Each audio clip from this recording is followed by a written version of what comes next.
मथर्विदाय नमः। नवम कांड सूक्त 11 अतिथि सत्कार। सूक्त।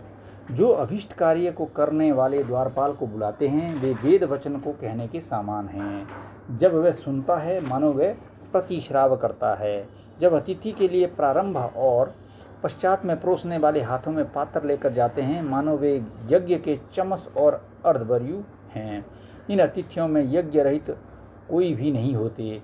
जो गृहस्थ अतिथियों को भोजन परोसकर अपने घर लौटते हैं वे मानो अवभृत स्नान करके घर लौटते हैं। जो भोजन पदार्थों को पृथक पृथक कर देते हैं वे मानो दक्षिणा प्रदान करते हैं। जो उनके लिए अनुकूल होकर उपस्थित रहते हैं वे मानो उद्वसान यज्ञ का अंतिम चरण पूरा करते हैं। पृथ्वी में जितने प्रकार के विभिन्न रंग रूप वाले अन्न हुए उनके द्वारा आदरपूर्वक आमंत्रित किए जाने पर वे अतिथि भोजन ग्रहण करते हैं। अंतरिक्ष में जितने प्रकार के अन्न हैं उनके द्वारा सम्मान किए जाने पर वे अतिथि भोजन ग्रहण करते हैं। स्वर्ग में जितने प्रकार के विभिन्न अन्न हैं उनके द्वारा सम्मानित होकर अतिथिगण भोजन ग्रहण करते हैं।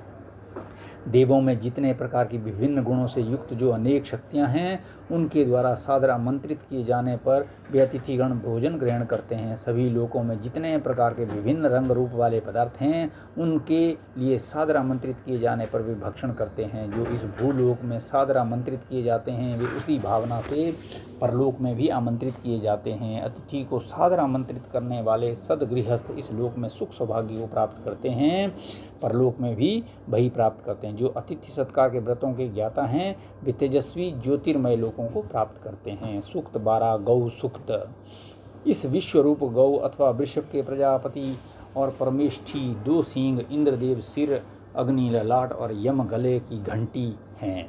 राजा सोम मस्तिष्क द्युलोक ऊपर का जबड़ा और पृथ्वी नीचे के जबड़े के रूप में है। विद्युत जीव मरुदगण दांत रेवती गर्दन कृतिका कंधे और उष्णता देने वाले सूर्य या ग्रीष्म कुकुद के समीपस्थ के भाग हैं।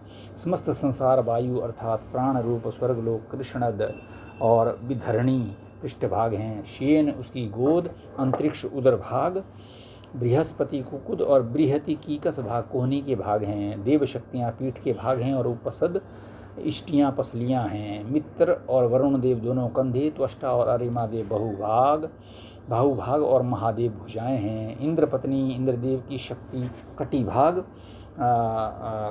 वायु पूंछ और पवमान वायु बाल हैं। ब्राह्मण और क्षत्रिय नितंब भाग, बल समर्थ्य उस विश्वरूप गौ के जंघा भाग हैं। धाता और सर्व प्रेरक सविता देव ये दोनों विश्वरूप गौ के टखने, गंधर्व जंघाएं, अप्सराएं खुर भाग और अदिति खुर हैं। चेतना उस विश्वरूप गौ का हृदय क्षेत्र, मेधा बुद्धि कलेजा और व्रत पुरीतीत आते हैं। क्षुधा भूख के अधिष्ठाता देव उसकी कोख, ईरा अन्न या जल इसकी बड़ी आंतें और पहाड़ उसकी छोटी आंतें हैं। क्रोध और गुर्दे स्वस्थ संतुलित क्रोध, अन्नकोश और प्रजनन अंग के प्रतीक हैं। नदियां जन्म देने वाली सूत्र नाड़ी, वर्षापति मेघ स्तन रूप और गरजते वाले मेघ उसके दूध से भरे थन रूप हैं। सर्वव्यापक आकाश चरम भाग, औषधियाँ उसके बाल और नक्षत्र उसके विभिन्न रूप हैं। देव शक्तियाँ गुदा भाग, साधारण मनुष्य आंतें और अन्य भोजन करने वाली प्राणी उदर भाग हैं। असुर उसके रक्त भाग और इतरजन उसका अनपचा अन्न भाग है। मेघ मेद के समान और समस्त धन संपदा मजा भाग है। अग्निदेव इसके आसन स्थल और दोनों अश्विनी कुमार खड़े होने के रूप हैं। पूर्व दिशा की ओर विराजमान वे इंद्र रूप और दक्षिण की ओर वे यम रूप हैं। पश्चिम की ओर विराजमान वे धाता और उत्तर की ओर सविता स्वरूप हैं। तृणों को प्राप्त हुए वे विश्व रूप वृषभ राजा सोम रूप हैं। सभी प्राणियों पर कृपा दृष्टि से देखते हुए वे मित्र रूप और अपरावृत होने पर वही आनंद रूप हैं। ज्योतने के समय समस्त देवों के समष्टि रूप, ज्योतने पर प्रजापति और बंधन मुक्त होने पर सर्व रूप हैं। यही विश्व रूप परमात्मा के विराट रूप, यही सर्व रूप और गौ या वृषभ के रूप हैं। जो इस प्रकार प्रजापति के विराट रूप को वृषभ या गौ के वास्तविक रूप में जान लेते हैं उन्हें विश्व रूप और सर्व रूप पशु उपलब्ध होते हैं। सूक्त 13 यक्षम निवारण सूक्त। मस्तकशूल, कर्णशूल और विलोहित पांडु रोग, इन सभी शीर्ष रोगों को हम आपसे दूर करते हैं। अपने कानों और कानों के भीतर भाग से कर्णशूल और विषकल्प विशेष कष्ट देने वाले रोग को हम दूर करते हैं तथा सभी शीर्ष रोगों को हम आपसे दूर करते हैं। जिसके कारण यक्षमा रोग कान और मुख से बहता है, उन सभी रोग शीर्ष रोगों को हम आपसे बाहर निकालते हैं। जो रोग मनुष्य को बहरा और अंधा कर देता है, उन सभी शीर्ष रोगों को हम आपसे दूर हटाते हैं। अंग भंजक, अंग ज्वर, अंग पीड़क, विश्वांगीय रोग तथा सभी सिर के रोगों को हम आपसे दूर करते हैं। जिसका भयंकर उद्वेग मनुष्य को कंपायमान कर देता है, उस शर्तकालीन ज्वर को हम आपसे बाहर करते हैं। जो रोग जंघाओं की ओर बढ़ता है और गविनिका नाड़ियों में पहुंच जाता है, उस यक्षमा रोग को आपके भीतरी अंगों से हम बाहर निकालते हैं। जो इच्छाकृत कार्यों अथवा बिना कामना से हृदय के समीप उत्पन्न होता है, उस कफ को हृदय और शेष अंगों से हम बाहर निकालते हैं। हम आपके अंगों से हरिमा रोग को, पेट के भीतर से जलोदर रोग को और शरीर के भीतर से यक्षमा रोग को धारण करने वाली स्थिति को बाहर करते हैं। कफ शरीर से बाहर आए, आम दोष मूत्र रूप में बाहर आए, सभी यक्षमा रोगों के विष को मंत्र सामर्थ्य द्वारा हम बाहर निकालते हैं। कहा बाह अर्थात फड़फड़ाने वाले रोग आपके पेट से द्रवीभूत होकर बाहर जाएं। सभी यक्षमा रोगों के विष विकारों को हम मंत्र सामर्थ्य से आपके शरीर से बाहर करते हैं। हम आपके पेट, फेफड़ों, नाभि और हृदय के सभी रोगों को विष रूप विकारों को बाहर निकालते हैं।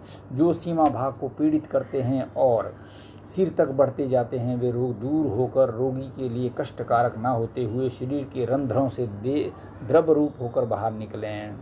व्याख्या मंत्र क्रमांक 14 से 18 तक अमर्यादित रूप से बड़ी हुई हड्डियों के पीड़ादायक हिस्सों को द्रवीभूत करके बाहर निकालने का उल्लेख है।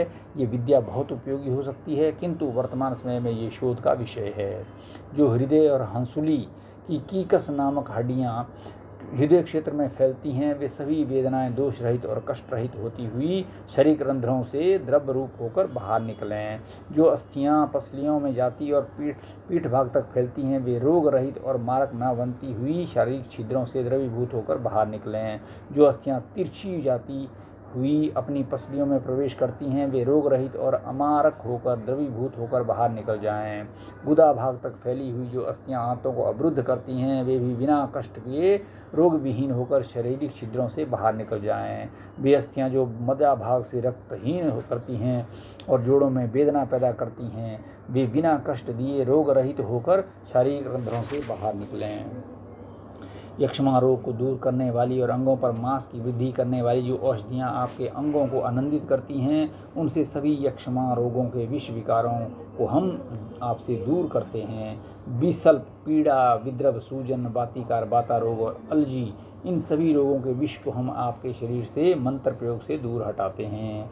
आपके पैरों, घुटनों, कुल्हों, कटी, गुप्त भाग, रीढ़, गर्दन की नाड़ियों और सिर से फैलने वाली आपकी पीड़ाओं को हमारे द्वारा विनष्ट कर दिया गया। आपके सिर पर उदय होते सूर्यदेव ने अपने किरणों से रोग को विनष्ट किया और चंद्रदेव आपके कपाल भाग तथा हृदय के अंग भेद को शांत कर देते हैं। ओम अथर्ववेदाय नमः।